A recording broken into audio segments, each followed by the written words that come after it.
మీ ధర్మాసనం ముందుకు నేను రాను. జస్టిస్ స్వర్ణకాంత శర్మకు సిసోడియా లేఖ. మాజీ డిప్యూటీ సీఎం అనుకుంటా సిసోడియా ఆప్ గవర్నమెంట్లో. ఇక్కడ మీ ధర్మాసనానికి తప్పు చేసింది కాక మీ ముందుకు నేను రాను అని లేఖ రాశారట. చూడండి, అసలు కోర్టులకు కూడా ధిక్కార స్వరం వినిపించడం అనేది నిజంగా అద్భుతమైన కాన్సెప్ట్ ఇది.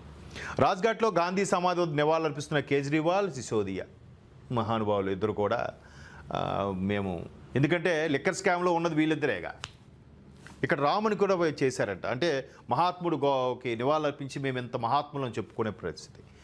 మద్యం కేసులో ఢిల్లీ హైకోర్టు జస్టిస్ స్వర్ణకాంత శర్మ ధర్మాసనం ముందుకు తాను కానీ తన తరపు న్యాయవాది కానీ హాజరు కాబోరని ఆమ్ ఆద్మీ పార్టీ సీనియర్ నేత మనీష్ సిసోడియా స్పష్టం చేశారు. ఈ కేసు విచారణ నుంచి వైదొలిగేందుకు జస్టిస్ శర్మ నిరాకరించినందున ఢిల్లీ మాజీ సీఎం ఆప్ కన్వీనర్ కేజ్రీవాల్ కూడా ఇప్పటికే ఇదే విధమైన నిర్ణయం తీసుకున్నారు. అదే బాటలో ఢిల్లీ మాజీ ఉప ముఖ్యమంత్రి సిసోడియా కూడా అడుగులు వేస్తూ మంగళవారం జస్టిస్ శర్మకు లేఖ రాశారు. మీ బిడ్డల భవిష్యత్తు సొలిసిటర్ జనరల్ తుషార్ మెహతా చేతుల్లో ఉంది. కేంద్ర ప్రభుత్వం పరిధిలోని వివిధ ప్యానెళ్లకు వారు ప్రాతినిధ్యం వహిస్తున్నారు. మీ ధర్మాసనం ద్వారా న్యాయం జరుగుతున్న నమ్మకం లేదు. సత్యాగ్రహం మినహా మాకు మరో మార్గం లేదు అని ఈ లేఖలో సిసోడియా పేర్కొన్నారు.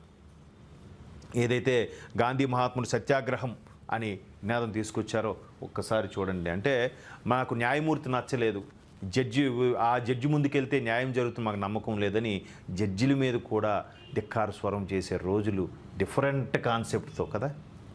అందుకే మొన్న చీఫ్ జస్టిస్ అదే చెప్పారు, అయ్యా పాఠ్యాంశాల్లో ఏదో పెడుతున్నారు, న్యాయశాస్త్రంలో ఏవో చిన్న లొసుకులు ఉన్నాయని పాఠ్యాంశంగా తీసుకొస్తే ఉన్న నమ్మకాలు పోతాయి, ఇమ్మీడియట్గా తొలగించండి అని ఐసీఆర్టీ ఏదో ఉంటుంది కదా, దానికి చీఫ్ జస్టిస్ లేఖ కూడా చెప్పారు, ఆర్డర్స్ పాస్ చేశారు, వెంటనే ఆ పాఠ్యాంశం తొలగించారు. సో ఇటువంటి వాళ్ళు గతంలో వైకాపా వాళ్ళు కూడా ఆ జస్టిస్ మీద విమర్శలు చేసిన సందర్భాలను బహిరంగంగా మాకు వీళ్ళు ఒక పార్టీకే ఫేవర్గా ఉండే జస్టిస్లు అన్నట్టుగా, ఇక్కడ సింపుల్గా లేఖ ద్వారా చూడండి, పండిపోయిన మీసాలు బట్టతలు ఇవన్నీ చూస్తే అయ్యా వీళ్ళు అంత సీనియర్లు అంత మేధావులు కదా.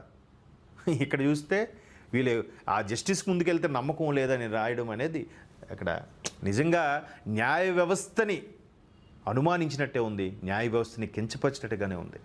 మరి దీనిపై ఏం చర్యలు తీసుకుంటారు, ఏం మాట్లాడతారు, ప్రజలకి ఎటువంటి సందేశం ఇవ్వబోతున్నారండి వీళ్ళు? అవినీతికి అన్యాయానికి పోరాటంగా నిలబడిన అన్నా హజారే ముందు నిలబడిన వ్యక్తులు మెల్లమెల్లగా వ్యక్తుల్ని సైడ్ చేసేసి వీళ్ళే వచ్చి మేమే ఒక సామాన్యుడు, నాకు బిల్డింగ్ వద్దు, నేను మెట్రో ట్రైన్లో వెళ్తాను ప్రమాణ స్వీకారంగా అయిన వ్యక్తి ఎందుకంటే Delhi scam, liquor scam. So కాలం క్రమేణా అన్నీ బయటకు వస్తాయి. అదేదో బొంకుతనం డాష్తనం ఏదో అంటారు దాన్ని, బయటికి అవి దాగవంట, ఎప్పటికైనా బయటకు వస్తాయి. సో బయటకు వచ్చాయి, ఇప్పుడు బండారం బయటపడింది, అట్టర్ ఫ్లాప్గా ఓడిపోయారు.